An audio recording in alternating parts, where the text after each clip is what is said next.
ನಮಸ್ಕಾರ ಎಲ್ಲರಿಗೂ ಕಥಾಲೋಕಕ್ಕೆ ಸ್ವಾಗತ. ಭರವಸೆಯೇ ಜೀವನ. ರಾಜಿಯ ಕಥೆ. ರಾಜಿ ಪ್ರತಿಷ್ಠಿತ ಕಂಪನಿಯಲ್ಲಿ ಕೆಲಸ ಮಾಡುತ್ತಿದ್ದಳು. ಕೈತುಂಬ ಕೆಲಸ, ಕೈತುಂಬ ಸಂಬಳ, ಸ್ವತಂತ್ರ ಜೀವನ. ದೇಶ ವಿದೇಶ ಪ್ರವಾಸ ಮಾಡಿ ಬಂದಿದ್ದಳು. ಎಲ್ಲೆಲ್ಲೂ ಸಿಹಿ ಕ್ಷಣಗಳು. ಚಿಕ್ಕಂದಿನಿಂದಲೂ ಅವಳ ಆಸೆ ಇದೇ ಆಗಿತ್ತು. ಹೀಗೆಯೇ ಜೀವನ ನಡೆಸಬೇಕೆಂದುಕೊಂಡಿದ್ದಳು. ಅವಳ ಒಳ್ಳೆತನ ಮತ್ತು ಅದೃಷ್ಟದಿಂದಾಗಿ ಅಂದುಕೊಂಡಂತೆ ಜೀವನ ನಡೆಯುತ್ತಾ ಇತ್ತು ಕೂಡ. ದೀಪಾವಳಿ ಹಬ್ಬ ಎಂದರೆ ರಾಜಿಗೆ ಎಲ್ಲಿಲ್ಲದ ಖುಷಿ. ಅವಳು ಹಬ್ಬವನ್ನು ತನ್ನ ಅಜ್ಜಿಯ ಮನೆಯಲ್ಲಿ ಆಚರಿಸುತ್ತಿದ್ದಳು. ಕೆಲಸಕ್ಕೆಂದು ಬೇರೆ ಊರಿನಲ್ಲಿರುವ ಕುಟುಂಬದ ಸದಸ್ಯರೆಲ್ಲರೂ ಎಷ್ಟೇ ಕೆಲಸ ಇದ್ದರೂ ರಜಾ ಹಾಕಿ ಅಜ್ಜಿ ಮನೆಯಲ್ಲಿರುತ್ತಿದ್ದರು. ಮನೆ ತುಂಬಿ ತುಳುಕುತ್ತಿತ್ತು. ಎಲ್ಲ ಸದಸ್ಯರು ಸೇರುವುದರಿಂದ ಸುಮಾರು 25ರಿಂದ 30 ಜನರಾಗುತ್ತಿದ್ದರು. ಎಲ್ಲರೂ ಸೇರಿ ಹಬ್ಬದ ಅಡುಗೆಗಳನ್ನು ಮಾಡಿ, ದೇವರ ಪೂಜೆ ಮಾಡಿ, ಪಟಾಕಿ ಹೊಡೆದು ಹಬ್ಬವನ್ನು ಸಂಭ್ರಮಿಸುತ್ತಿದ್ದರು. ರಾಜಿ ಪ್ರತಿ ವರ್ಷವೂ ಎಲ್ಲರಿಗೂ ಏನಾದರೂ ಒಂದು ಉಡುಗೊರೆ ಕೊಡುತ್ತಿದ್ದಳು. 4-5 ತಿಂಗಳುಗಳ ಮೊದಲೇ ಯಾರ್ಯಾರಿಗೆ ಏನು ಕೊಡುವುದೆಂದು ಯೋಚಿಸುತ್ತಾ ಇರುತ್ತಿದ್ದಳು. ಹೀಗಿರುವಾಗ ಧುತ್ತನೆ ಎದುರಾಗಿತ್ತು ಯಾವತ್ತೂ ಊಹೆ ಮಾಡಿರದೇ ಇರುವಂಥದ್ದು. ಅವಳು ಕೆಲಸ ಮಾಡುತ್ತಿದ್ದ ಕಂಪನಿಯು ಹಣಕಾಸಿನ ತೊಂದರೆಯಿಂದಾಗಿ ಮುಚ್ಚಿ ಹೋಗಿತ್ತು. ರಾಜಿಗೆ ದುಃಖ ಆಗಿದ್ದರೂ ಇನ್ನೊಂದು ಕೆಲಸ ಸಿಗುತ್ತೆ, ತನಗೆ ಕೌಶಲ್ಯ ಮತ್ತು ಉತ್ತಮ ಅನುಭವ ಇದೆ ಎಂದುಕೊಂಡು ಧೈರ್ಯ ತಂದುಕೊಂಡಳು. ತಿಂಗಳುಗಳು ಕಳೆಯಿತು.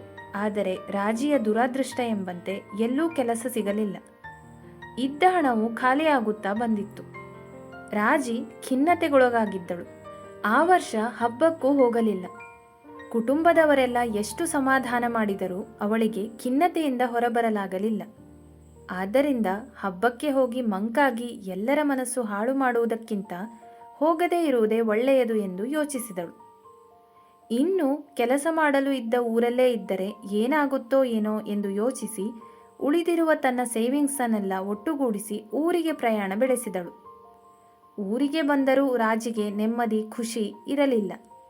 ತಾನೇನೋ ಅಂದುಕೊಂಡಿದ್ದೆ, ಜೀವನ ಏಕೆ ಹೀಗಾಯಿತು, ಏನು ಮಾಡುವುದು ಎಂದು ಯೋಚಿಸುತ್ತಾ ಇರುತ್ತಿದ್ದಳು. ಹೀಗೆ ದಿನಗಳುರುಳುತ್ತಿರುವಾಗ ಒಂದು ದಿನ ಅಲ್ಲೇ ಹತ್ತಿರದಲ್ಲಿದ್ದ ಚಿಕ್ಕ ಮನೆಯ ಮುಂದೆ ಪುಟ್ಟ ಹುಡುಗಿ ಅಳುತ್ತಾ ಇರುವುದು ಗಮನಕ್ಕೆ ಬಂತು. ರಾಜಿಗೆ ಏನಾಯಿತು ಎಂದು ಕೇಳಬೇಕೆಂದು ಅನಿಸಿದರೂ ಮನಸ್ಸು ಮುಂದಾಗಲಿಲ್ಲ. ಮತ್ತೆ ಮರುದಿನವೂ ಕೂಡ ಆ ಹುಡುಗಿ ಸಪ್ಪಗೆ ಕುಳಿತಿರುವುದನ್ನು ನೋಡಿ ತಡೆಯಲಾಗದೆ ಅವಳಲ್ಲಿ ಏನು ಎಂದು ವಿಚಾರಿಸಿದಳು. ಆಗ ಆ ಹುಡುಗಿ ಹೇಳಿದ್ದು ಕೇಳಿ ಮನಸ್ಸಿಗೆ ತುಂಬಾ ಬೇಜಾರಾಯಿತು. ಆದರೆ ಮುಖದಲ್ಲಿ ಸಣ್ಣ ನಗು ಕೂಡ ಮೂಡಿತ್ತು. ಆ ಹುಡುಗಿಗೆ ಓದಬೇಕೆಂಬ ಹಂಬಲ ಇತ್ತು. ಶಾಲೆಗೆ ಹೋಗುತ್ತಿದ್ದರೂ ಕೆಲವು ವಿಷಯಗಳು ಕಠಿಣ ಎಂದೆನಿಸುತ್ತಿತ್ತು. ಮನೆಯಲ್ಲಿ ಕೇಳೋಣ ಎಂದರೆ ಅಪ್ಪ ಅಮ್ಮ ಕೂಡ ಓದಿದವರಲ್ಲ.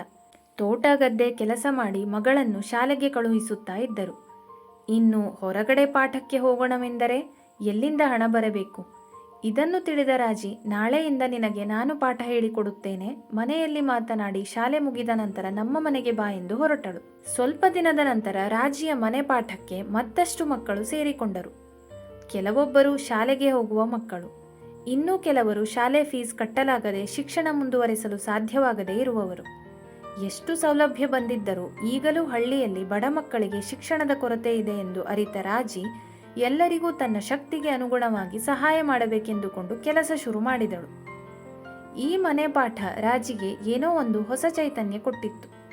ಜೀವನಕ್ಕೆ ಉತ್ಸಾಹ ಕೊಟ್ಟಿತ್ತು. ಮೊದಲಿನ ಕಹಿ ಕ್ಷಣಗಳನ್ನು ಮರೆತು ಈಗ ಅತ್ಯಂತ ಉತ್ಸಾಹದಿಂದ ಜೀವನ ನಡೆಸಲು ಆರಂಭಿಸಿದ್ದಳು. ಈಗ ರಾಜಿಗೆ ತನ್ನದೇ ಆದ ಒಂದು ಕಲಿಕಾ ಸಂಸ್ಥೆ ತೆರೆಯಬೇಕೆಂಬ ಆಸೆ ಮೂಡಿತ್ತು. ಕೇವಲ ಪಠ್ಯಕ್ಕೆ ಸಂಬಂಧಿಸಿದಂತೆ ಅಲ್ಲದೆ ಪಠ್ಯೇತರ ಚಟುವಟಿಕೆಗಳನ್ನು ಹೇಳಿಕೊಡಬೇಕು, ಮಕ್ಕಳ ಸಂಪೂರ್ಣ ವಿಕಾಸ ಆಗುವಂತೆ ಮಾಡಬೇಕು ಎಂಬ ದೊಡ್ಡ ಆಲೋಚನೆಯನ್ನು ಇಟ್ಟುಕೊಂಡಿದ್ದಳು. ಆದರೆ ಅಷ್ಟೊಂದು ಶಕ್ತಿ ಅವಳಲ್ಲಿ ಇರಲಿಲ್ಲವಾದ್ದರಿಂದ ಇದ್ದುದರಲ್ಲಿ ನೆಮ್ಮದಿ ಕಂಡುಕೊಂಡು ಹೊಸ ಜೀವನ ಪ್ರಾರಂಭಿಸಿದ್ದಳು. ಹೀಗಿರುವಾಗ ಅವಳ ಪರಿಶ್ರಮ ಮತ್ತು ಒಳ್ಳೆತನದ ಪರಿಣಾಮವೋ ಏನು, ಒಂದು ಸಹಾಯ ಸಂಸ್ಥೆ ಅವಳ ಈ ಕೆಲಸವನ್ನು ಗುರುತಿಸಿ ಅವಳಿಗೆ ಅವಳ ಆಸೆಗೆ ಪೂರಕವಾಗುವ ಎಲ್ಲ ಸೌಲಭ್ಯಗಳನ್ನು ಒದಗಿಸಿದರು. ಇದೇ ಸಮಯಕ್ಕೆ ಸರಿಯಾಗಿ ರಾಜಿಗೆ ಒಂದು ಕಂಪನಿಯ ಕಡೆಯಿಂದ ಕೆಲಸದ ಪತ್ರವೂ ಬಂತು. ಗೊಂದಲದಲ್ಲಿ ಬಿದ್ದಳು ರಾಜಿ. ಬಾಲ್ಯದಿಂದ ಬಯಸಿದ ಬದುಕು ಮತ್ತೆ ಕರೆಯುತ್ತಿದೆ. ಅದರ ಕಡೆಗೆ ಹೋಗಲೇ ಅಥವಾ ಜೀವನಕ್ಕೆ ಒಂದು ಹೊಸ ಪ್ರಾರಂಭ ಕೊಟ್ಟ ಈ ಕೆಲಸವನ್ನು ಮಾಡಲೇ ಎಂದು. ಕೊನೆಗೆ ರಾಜಿ ಬಡ ಮಕ್ಕಳಿಗೆ ಪಾಠ ಹೇಳುವ ಕೆಲಸವನ್ನೇ ಆಯ್ಕೆ ಮಾಡಿಕೊಂಡಳು ಮತ್ತು ಮೊದಲಿಗಿಂತ ಸುಖಮಯ ಬದುಕು ಅವಳದಾಗಿತ್ತು. ಒಂದು ಸಂತೃಪ್ತಿ ಇತ್ತು ಅವಳ ಜೀವನದಲ್ಲಿ. ಮೊದಲು ತನ್ನ ಕೆಲಸವನ್ನು ದೇವರು ಯಾಕೆ ಕಿತ್ತುಕೊಂಡ ಎಂದು ಹಳೆಯುತ್ತಾ ಖಿನ್ನತೆಗೆ ಒಳಗಾಗಿದ್ದ ರಾಜಿ ಈಗ ಅದೇ ದೇವರಿಗೆ ಜೀವನಕ್ಕೆ ಒಂದು ಹೊಸ ತಿರುವು ಕೊಟ್ಟು ಸಂತೃಪ್ತಿಯನ್ನು ಕೊಟ್ಟಿದ್ದಕ್ಕೆ ವಂದಿಸಿದಳು. ಆ ಕಹಿ ಘಟನೆ ತನ್ನ ಜೀವನದಲ್ಲಿ ಬರದೇ ಇದ್ದಿದ್ದರೆ ತಾನು ಹೊಸ ದಾರಿಯನ್ನು ಹುಡುಕುತ್ತಲೇ ಇರಲಿಲ್ಲ ಎಂಬುದನ್ನು ಅರಿತಳು. ಇಷ್ಟು ದಿನ ಭೂತಕಾಲದ ವಿಷಯವನ್ನು ತಲೆಯಲ್ಲಿ ಇಟ್ಟುಕೊಂಡು ಮತ್ತು ಒಂದೇ ದೃಷ್ಟಿಕೋನದಲ್ಲಿ ಯೋಚಿಸುತ್ತಾ ಜೀವನದ ಅಮೂಲ್ಯವಾದ ಕ್ಷಣಗಳನ್ನು ಕಳೆದುಕೊಂಡೆ ಎಂಬುದು ರಾಜಿಗೆ ತಿಳಿಯಿತು. ಇನ್ನು ಎಂದಿಗೂ ಹಾಗಾಗಲು ಬಿಡಬಾರದು ಎಂದು ತನಗೆ ತಾನೇ ಪ್ರತಿಜ್ಞೆ ಮಾಡಿಕೊಂಡಳು. ಈ ವರ್ಷದ ದೀಪಾವಳಿ ಹಬ್ಬಕ್ಕೆ ಅವಳು ಅತ್ಯಂತ ಸಂತೋಷದಿಂದ ಪಾಲ್ಗೊಂಡಳು. ಮತ್ತೆ ಮೊದಲಿಗಿಂತ ಹೆಚ್ಚು ಖುಷಿಯಿಂದ ಹಬ್ಬ ಆಚರಿಸಿದಳು. ಜೀವನದ ಪ್ರತಿ ಕ್ಷಣವನ್ನು ಅನುಭವಿಸಲು ಶುರು ಮಾಡಿದಳು ರಾಜಿ. ಆದ್ದರಿಂದ ಜೀವನದಲ್ಲಿ ಕಷ್ಟ ಸುಖ ಎರಡನ್ನೂ ಸಮನಾಗಿ ಸ್ವೀಕರಿಸಬೇಕು. ಸಕಾರಾತ್ಮಕ ಮನೋಭಾವನೆಯನ್ನು ಬೆಳೆಸಿಕೊಂಡು ಶ್ರದ್ಧೆಯಿಂದ ಕೆಲಸ ಮಾಡಿದರೆ ಇಂದಲ್ಲ ನಾಳೆ ಜೀವನ ಸುಖಮಯ ಆಗೇ ಆಗುತ್ತದೆ. ಒಂದು ದಾರಿ ಅಂತ್ಯವಾಯಿತು ಎಂದುಕೊಂಡರೆ ಹೊಸ ದಾರಿ ಕಾಣಿಸುತ್ತದೆ. ಭರವಸೆಯೇ ಜೀವನ.